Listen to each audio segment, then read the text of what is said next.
നമസ്കാരം. ഞാൻ കാവാലം ശശികുമാർ. കേരളം മുങ്ങി മരിക്കുമോ, മുങ്ങിത്താണു പോകുമെന്നൊക്കെയുള്ള ആശങ്ക എല്ലാ ആൾക്കാർക്കും ഉണ്ടായിക്കൊണ്ടിരിക്കുകയാണ്.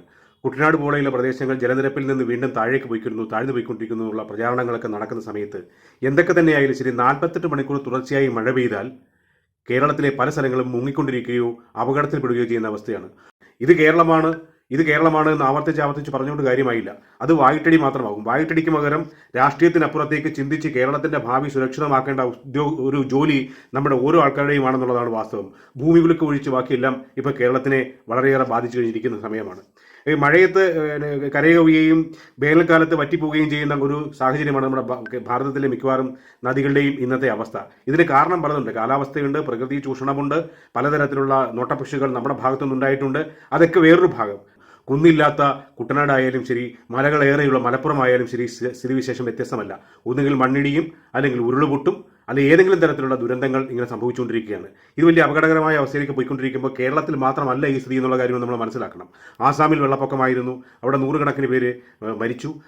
ആസാം മാത്രമല്ല, പിന്നെ കേരളം, കർണാടകം, ഒഡീഷ, ഛത്തീസ്ഗഡ് എന്നീ പ്രദേശങ്ങളിലെല്ലാം മഴ മൂലമുള്ള വെള്ളപ്പൊക്കം അതിൻ്റെ കെടുതി അനുഭവിച്ചുകൊണ്ടിരിക്കുകയാണ്.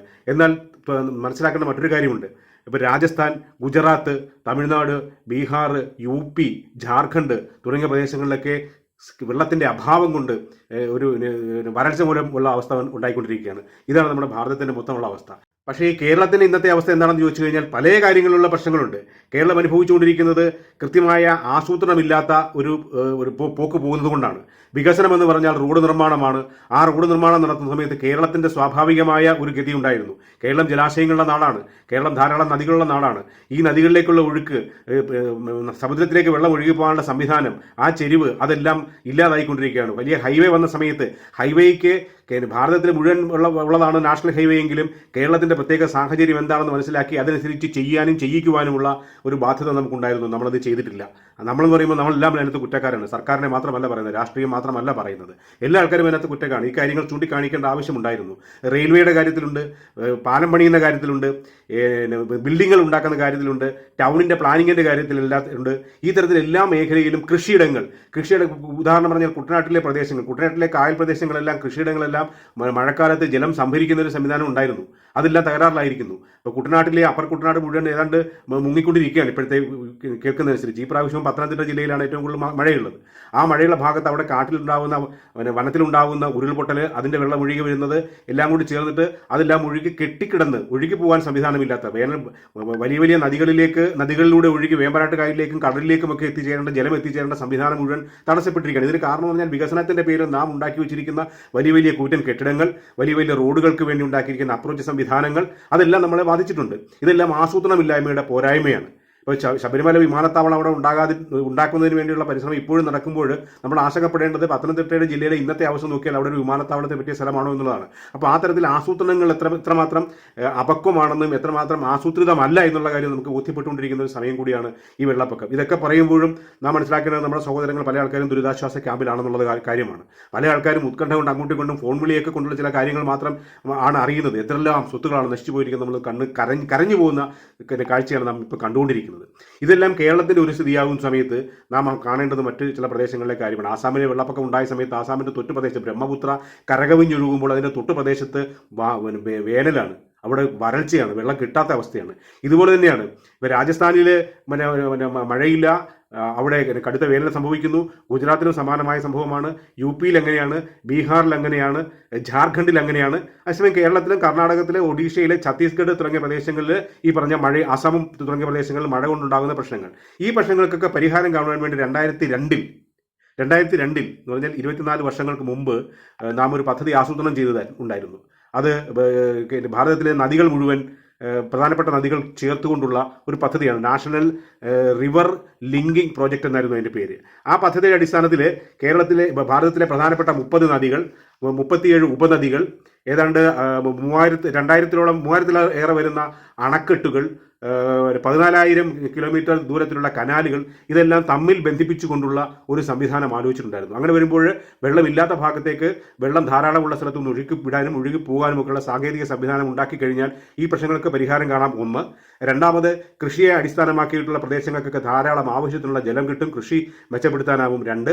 മൂന്നാമത്, ഈ പറഞ്ഞ ഒഴിയുന്ന സ്ഥലങ്ങളിലെല്ലാം ജലവൈദ്യുത പദ്ധതികൾ ആവിഷ്കരിച്ചിട്ട് ഊർജ്ജ ഉത്പാദനത്തിന് വേണ്ടിയുള്ള സംവിധാനങ്ങൾ ഉണ്ടാക്കാം. മൂന്ന്. ഇങ്ങനെ വലിയ പദ്ധതി ഉണ്ടായിരുന്നു. പക്ഷേ ആ പദ്ധതി നടന്നില്ല. 1998 അടൽ ബിഹാരി വാജ്പേയിയുടെ നേതൃത്വത്തിൽ കേന്ദ്രത്തിൽ അധികാരത്തിൽ വന്ന സർക്കാരായിരുന്നു ഇങ്ങനൊരു ആശയം വെച്ചത്. പക്ഷേ അത് തുടക്കത്തിൽ തന്നെ അത് വലിയ ചർച്ച നടത്തി വിവാദങ്ങളാക്കിയിട്ട് അത് ഒഴിവാക്കി തടസ്സപ്പെടുകയാണ് ചെയ്തത്. അതിന് കാരണം പറഞ്ഞത് RSS ആണ് ആ പദ്ധതിയുടെ പുറകിൽ നിന്നത്. ഏത് SS ആയാലും ശരി, ആരായാലും ശരി, നല്ല പദ്ധതികൾ അവതരിപ്പിക്കുകയും രാജ്യത്തിന്റെ താല്പര്യങ്ങൾക്ക് രാജ്യത്തിന്റെ കണ്ണീരൊപ്പുന്ന പദ്ധതികളാണെങ്കിൽ ആ പദ്ധതികൾ ആവിഷ്കരിക്കുവാൻ വേണ്ടി നമുക്ക് എന്തുകൊണ്ട് തടസ്സം ഉണ്ടാകുന്നു എന്ന് ചോദിക്കുമ്പോഴാണ് രാഷ്ട്രീയത്തിന്റെ പേരിൽ, പല പല പരിഗണനകളുടെ പേരിൽ നാം ഇത്തരം കാര്യങ്ങൾ നമ്മുടെ രാജ്യത്തിന്റെ താല്പര്യമുള്ള പല പദ്ധതികൾ നമ്മൾ ഉപേക്ഷിക്കുന്നത് അല്ലെങ്കിൽ നടപ്പിലാക്കാതെ പോകുന്നത്. ഇപ്പോൾ 2024 ഡിസംബറിൽ ഇങ്ങനൊരു പദ്ധതി ഇപ്പോൾ തുടങ്ങിയിരിക്കുന്നത്. ഈ റിവർ ലിങ്കിങ് എന്നൊരു പദ്ധതിയുടെ ഭാഗമായിട്ട് മധ്യപ്രദേശിൽ നിന്ന് ഉത്തർപ്രദേശിലേക്ക് വെള്ളം കൊണ്ടുപോകുന്ന ഒരു സംവിധാനം അത് ഇപ്പോൾ തുടങ്ങി വെച്ചിട്ടുണ്ട്. അത് 2030 ആ പ്രോജക്റ്റ് പൂർത്തിയാക്കുമെന്നാണ് പറയുന്നത്. പക്ഷേ ആ പ്രോജക്റ്റ് എന്ന് കഴിയും, എപ്പോൾ കഴിയുമുള്ള കാര്യങ്ങളൊക്കെ കണ്ടറിയേണ്ടതാണ്. കാര്യം ആ പദ്ധതി കൊണ്ട് മാത്രം ഇത് പോരുകയുമില്ല.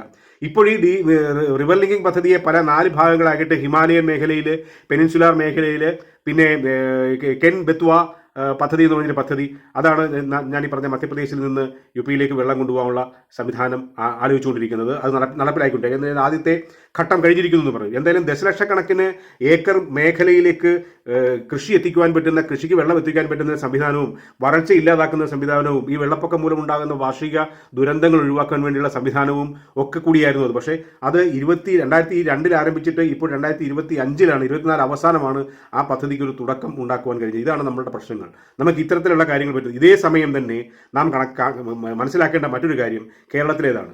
ഒരു സ്ഥലത്ത് റിവറുകളെ, നദികളെ ലിങ്ക് ചെയ്യാൻ വേണ്ടിയുള്ള ഒരു പദ്ധതി അവതരിപ്പിക്കുമ്പോൾ ഇവിടെ കേരളത്തിൽ നിലവിൽ ലിങ്ക്ഡ് ആയിരുന്ന നദികളെ അതെല്ലാം ഡീലിങ്ക് ചെയ്യുകയാണ്, അതെല്ലാം തമ്മിൽ അകറ്റുകയാണ് ചെയ്യുന്നത്, അല്ലെങ്കിൽ മുറിച്ചു കളയുകയാണ് ചെയ്യുന്നത്. ഉദാഹരണം പറഞ്ഞാൽ കുട്ടനാട്ടിലെ കാര്യം. കുട്ടനാട്ടിലെ 2018 വെള്ളപ്പൊക്കത്തിന്റെ ഒരു ദുരന്തം എല്ലാ ആൾക്കാരും കാണുകയും കേൾക്കുകയും ഒക്കെ ചെയ്തതാണ്. അങ്ങനെ ആ സമയത്ത് ഉണ്ടായ ദുരന്തത്തിൽ നിന്നും നമ്മൾ പാഠം പഠിക്കുന്നില്ല എന്നുള്ളതാണ് പ്രശ്നം. അതാണ് നമ്മുടെ ഏറ്റവും വലിയൊരു പോരായ്മ.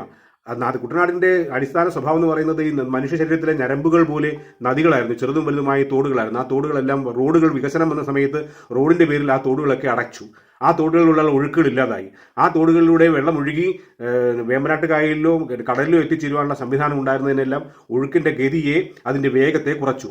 ഇതുകൊണ്ട് സംഭവിക്കുന്നത് വെള്ളം കെട്ടി നിൽക്കുന്നു. വെള്ളം കെട്ടി നിൽക്കുമ്പോൾ ഒഴുക്കില്ലാതാകുന്നു. അത് ആളുകൾ താമസിക്കുന്ന വീടുകളിലേക്ക് ഇരുന്ന് 2 നില വീടിന്റെ മുകളിൽ വരെ വെള്ളം എത്തിയിരിക്കുന്നു പറയുമ്പോൾ എന്തുമാത്രമായിരിക്കും അതിന്റെ സ്ഥിതിവിശേഷം എന്നുള്ള കാര്യം നമ്മൾ മനസ്സിലാക്കേണ്ടതുണ്ട്. അപ്പോൾ ഈ റിവർ ലിങ്കിങ് ആയാലും കൊള്ളാം, ലിങ്ക് ആയിരിക്കുന്ന റിവറുകളുടെ ഡീലിങ്കിങ് ആയാലും കൊള്ളാം, ഇതിനെല്ലാം ആസൂത്രണമില്ലായ്മയും ആർജവമില്ലായ്മയും തന്നെയാണ് ഇതിന്റെ പ്രധാനപ്പെട്ട കാരണം.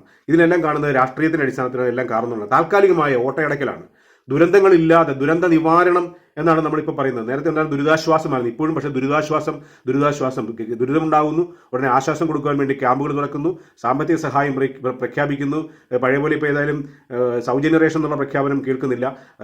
ക്യാമ്പുകൾ പ്രഖ്യാപിക്കുന്നു, ക്യാമ്പുകൾ നടത്തുന്നു. അങ്ങനെ ഒരു വാർഷിക പദ്ധതിയായിട്ട്, ഒരു വാർഷിക ചടങ്ങുകൾ പോലെ ഇതങ്ങ് കൊണ്ടുപോവുകയാണ്. അതിന് പകരം ചെയ്യേണ്ടത് ആസൂത്രിതമായ പദ്ധതികളാണ്.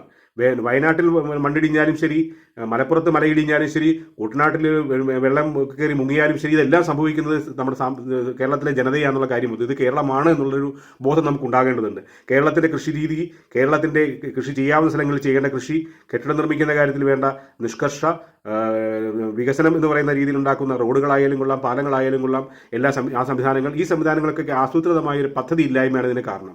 ഇത് താൽക്കാലികമായി ഉണ്ടാക്കാവുന്നത്. ഇപ്പോൾ ഇത്രയും ജനസാന്ദ്രതയുള്ള ഒരു സംസ്ഥാനത്ത്, ഇത്രയും ചെറിയ സംസ്ഥാനത്ത്, ഭൂവിസ്തൃതി കുറഞ്ഞിരിക്കുന്ന സംസ്ഥാനത്ത് ഇതൊക്കെ ഒരു വലിയ പ്രശ്നമാണെങ്കിൽ പോലും ഇതിനൊക്കെ വേണ്ട ചില നിയന്ത്രണങ്ങളും നിയമങ്ങളുമുണ്ട്.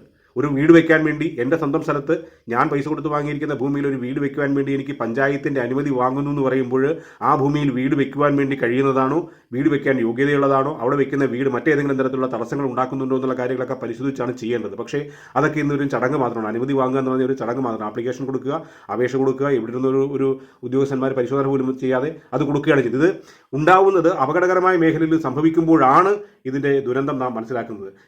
കേരളമായി നിലനിൽക്കണമെങ്കിൽ നമുക്ക് നമുക്ക് തീർച്ചയായും ഒരു പുനരാലോചന ആവശ്യമുണ്ട്. ആ ആലോചന ഇല്ലെങ്കിൽ, അനുഭവങ്ങളിൽ നിന്ന് നമ്മൾ പഠിച്ചില്ലെങ്കിൽ, ഇനിയും നമ്മളത് പഠിച്ചില്ലെങ്കിൽ വലിയ വലിയ വലിയ വില കൊടുക്കേണ്ടി വരും എന്നുള്ളതാണ് സ്ഥിതിവിശേഷം. അപ്പോൾ ഒരേ സമയം നമുക്ക് നദികളെ സംയോജിപ്പിക്കേണ്ടിടത്ത് സംയോജിപ്പിക്കണം. ഒരേ സമയം നദികളുടെ ഒഴുക്ക് തടസ്സപ്പെടാതെ പോകേണ്ടതുണ്ടെങ്കിൽ അതിനുവേണ്ടിയുള്ള സംവിധാനം ഉണ്ടാക്കണം. ഏറ്റവും വലിയ ഒരു ദുരന്ത സ്മാരകമായിട്ട് ഇപ്പോൾ നിൽക്കുന്നത് നമ്മുടെ ആലപ്പുഴ ചങ്ങനാശ്ശേരി റോഡാണ്. ഇതെല്ലാം കഴിഞ്ഞിട്ട് വെള്ളപ്പൊക്കത്തിന് ശേഷം, നമ്മുടെ ഈ പ്രളയത്തിന് ശേഷം പണിഞ്ഞ ആ റോഡാണ്. ആ റോഡ് പോലും എത്രമാത്രം അശാസ്ത്രീയമാണ് എന്നുള്ള കാര്യം നാം കണ്ടാൽ മനസ്സിലാക്കേണ്ടതുണ്ട്. ആലപ്പുഴ ചങ്ങനാശ്ശേരി റോഡിൻ്റെ ആഴം കൂട്ടുക, ആ കനാലിൻ്റെ ആഴം കൂട്ടുക എന്നുള്ളൊരു പദ്ധതി അതവിടെ കിടക്കുകയാണ്. പക്ഷേ ആ റോഡ് ഉണ്ടാക്കിയ സമയത്ത് ആ റോഡിൽ നിന്ന് വീണ്ടും ഇപ്പോഴും വെള്ളം ഒഴുകി സുഗമമായി വെള്ളം ഒഴുകി പോകാനുള്ള സംവിധാനങ്ങൾ വേണ്ടത്ര ഇല്ലാത്ത ഒരു വലിയ പ്രശ്നം കുട്ടനാടിനെ ബാധിക്കുന്നുണ്ട്. ഇതൊക്കെ കൂടിയിരുന്ന് ചിന്തിച്ച്, രാഷ്ട്രീയത്തിനതീതമായി ചിന്തിച്ച്, ജനങ്ങളുടെ താല്പര്യങ്ങൾ, സംസ്ഥാനത്തിൻ്റെ താല്പര്യങ്ങൾ, മനുഷ്യകുലത്തിൻ്റെ താല്പര്യങ്ങൾ അത് മുൻനിർത്തി ഉള്ള പ്രവർത്തനങ്ങൾ ഇനിയും ചെയ്യാനായില്ലെങ്കിൽ നമുക്കിങ്ങനെ ഈ വർത്തമാനം പറയാമെന്നുള്ളതാണ്, അതിനപ്പുറമില്ല. അതിനിടയാവാതെ ദുരന്തങ്ങൾ ഇല്ലാത്ത ഒരു സംവിധാനം ഉണ്ടാവാൻ, ദുരിതാശ്വാസങ്ങൾക്ക് വേണ്ടി കാത്തു നിൽക്കേണ്ട ഒരവസരം ഇല്ലാതാവാൻ കഴിയട്ടെ എന്ന് ആഗ്രഹിക്കുന്നു. നമസ്കാരം, വീണ്ടും കാണാം.